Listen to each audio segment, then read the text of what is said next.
আমাদের তেমন তেমন মানা করিনি। বদলগাছি মহিলা ডিগ্রি কলেজের বৈধ নিয়োগপ্রাপ্ত অধ্যক্ষ জনাব মহামান মামুন, উনি তার বৈধতা নিয়েই নিয়োগপ্রাপ্ত হয়েছেন। ওনার নিয়োগপত্র আছে, যোগদানপত্র আছে। তারপরেও কিছু ব্যক্তি, আমাদের কলেজেরই কিছু স্টাফ তাদেরকে মেনে নিতে পারে বিধায় কোর্ট হামলা নিয়ম বহির্ভূতভাবে একটা করে কাগজ নিয়ে আসে, আর মাঝে মাঝেই একটু করে মানে হইচই করে, বাইরের ছেলেপেলে হুমকি দেয়। আমি এই মুহূর্তে কোনো কথা বলতে চাই না। কাগজপত্র কত কি দিতে হবে আমি আসি, আইনি লড়াই আমি জিততে চাই, আইনের বাইরে আমি যেতেও চাই না। আমার সকল ডকুমেন্টস আমার হাতে। এই সন্ত্রাসী গুন্ডা বাহিনীরা আমাকে অধ্যক্ষ কক্ষে আমাকে যেভাবে নির্যাতন বাড়াবাড়ি করছে, তার প্রমাণ সুপ্র আমার হাত পা ভেঙে ফেলেছে, কাটে দিয়েছে। আমি এটা সুষ্ঠু তদন্তের বিচার চাই। আজকে আবার হাইকোর্ট তিনি রায় শুনতে পেলাম, হাইকোর্ট তিনি রায় দিছে মামুন সাহেবের বৈধতা নাই, যার জন্য করে আবার ওই যে সভাপতি আছে, সভাপতি হয়েছিল ফজলুল হুদা বাবুল, ওনারও বৈধতা নাই। তো উনি আবার যে লুৎফর রহমান যিনি ছিলেন সভাপতি, ওনার বৈধতা আছে। তো ওনার বৈধতা দিয়েছে, ওনার সেই বৈধতার বলে ইমামুল সাহেবকে আবার ভারপ্রাপ্ত অধ্যক্ষ দায়িত্ব দিয়েছে। ছাত্রদের মধ্যে এতটা পরিমাণ গ্যাঞ্জাম হচ্ছে বলার বাহিরে। এসব আমাদের দেখতে কি ভালো লাগে? যে কোনো একজন থাকুক, আমরা যা বলবো তাই হবে এখন থেকে। কারণ কোর্ট থেকে একজন চিঠি আনতেছে, উনি আসে প্রিন্সিপাল সেই হিসাবে বসে পড়তেছে, আবার একজন আসতেছে। এগুলা কি কলেজে খুবই অনিয়ম এগুলা দেখা দিয়েছে, বুঝছেন।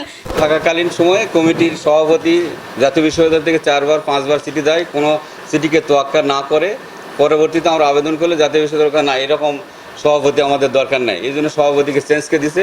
সভাপতি চেঞ্জ হয়ে জনাব মোহাম্মদ ফজলে হুদা হয়েছে। ফজলে হুদা আমাকে সেও পদে বহাল করছেন। ইনারা আবার ওই কমিটির ফজলে হুদার বিপক্ষে কোর্টে রিট করছে, রিটের শুনানি হয়নি, একটা রুল জারি হয়েছে। পরবর্তীতে শুনানি হয়ে কন্টেস্ট হয়ে রুল জিতলে তারপরে কমিটি কেন অবৈধ হবে না এই মর্মে একটা রুল হয়েছে। তো সেটা জাতীয় বিশ্ববিদ্যালয়ের রুল এখনও পৌঁছে নাই বা এরকম কোনো নির্দেশনা জাতীয় বিশ্ববিদ্যালয় পায় নাই, কিন্তু ওরা কোর্টে একটা রুল জারি হয়েছে, ওরা বলছে যে আমি সভাপতি বহাল আছি। কিন্তু এটা ভুল ব্যাখ্যা, সভাপতি চিঠি চাচ্ছি, চিঠি দিতে পারেন নাই, কিন্তু বলছে আমি সভাপতি, কিন্তু উনি সভাপতি, কিন্তু সভাপতি হিসাবে এখনো কলেজেও আসেন নাই। যে ওই যে আজকে বদলগাছি মহিলা কলেজে ইমামুল হোসেন নামে নতুন একজন নিজেকে অধ্যক্ষ দাবি করে সে বদলগাছি মহিলা কলেজে পরীক্ষা চলাকালীন সময়ে চেয়ারে বসার চেষ্টা করে, মানে ওই কলেজে দুই গ্রুপের মধ্যে একটা হাতাহাতি রূপ নেয়। তো এই বিষয়ে বর্তমান আপনি তো ওই কলেজের হচ্ছে মানে অ্যাডহক কমিটির সভাপতি, মানে এই ওরা যে রিট করছে, জি আমি বলি রিট করছে, রিটের তো আর ওটা বাতিল করেনি, বলছে যে কোর্ট বলছে যে এটা কোর্টের ইয়েটা হাতে নিয়ে পড়ো তাহলেই হবে, কাগজপত্র দাখিল করতে বলছে, দুই পক্ষের শুনানি হবে। আর এখানে তো প্রিন্সিপাল না, আমিও কোনো পক্ষ না, এখানে পক্ষ তো হচ্ছে জাতীয় বিশ্ববিদ্যালয় আর কোর্ট, জি জি তাই না? জাতীয় বিশ্ববিদ্যালয় এটা টেক আপ করবে, তাই না? রিট হলে তো রিটের ওঠে তো শুনানি হবে, শুনানি হয়ে না রায় দিবে, জি রায় জি দিলে রায় তারা বসবে, সেটা এমন কিছু বিষয় না। জি জি মানে তারা এখন যেটা করছে এটা অবস্থা।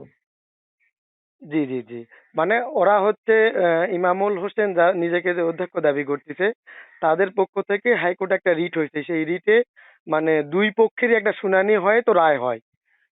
হ্যাঁ, রায় হওয়ার আগেই তারা আসলে কলেজে গিয়ে আজকে এইচএসসি পরীক্ষাও হচ্ছিল, এরকম একটা পর্যায়ে কলেজে যে শিক্ষার পরিবেশ নষ্ট হচ্ছে, আসলে এটা খুবই দুঃখজনক। এই বিষয় নিয়ে আসলে আপনার মন্তব্য কি, আপনি অ্যাডহক কমিটির সভাপতি হিসাবে?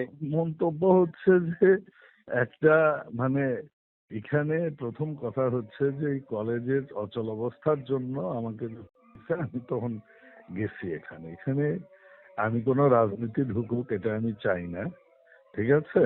জি জি এখন বিষয় তো আমাকে তো নিয়োগ দিতে হচ্ছে জাতীয় বিশ্ববিদ্যালয়, জি তো জাতীয় বিশ্ববিদ্যালয় এটা ভালো বলতে পারবে কি করবে তারা, তাই না?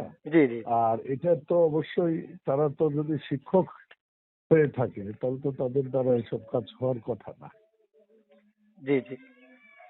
হ্যাঁ, এটা আওয়ামী শাসনের সময় এসব অধিকাংশ শিক্ষকরাই নিয়োগ হয়েছে এবং তারা তাদের এজেন্ডা বাস্তবায়ন করতেছে, আওয়ামী এজেন্ডা বাস্তবায়ন করতেছে, দেশে অস্থিতিশীলতা করার জন্য এগুলো করতেছে।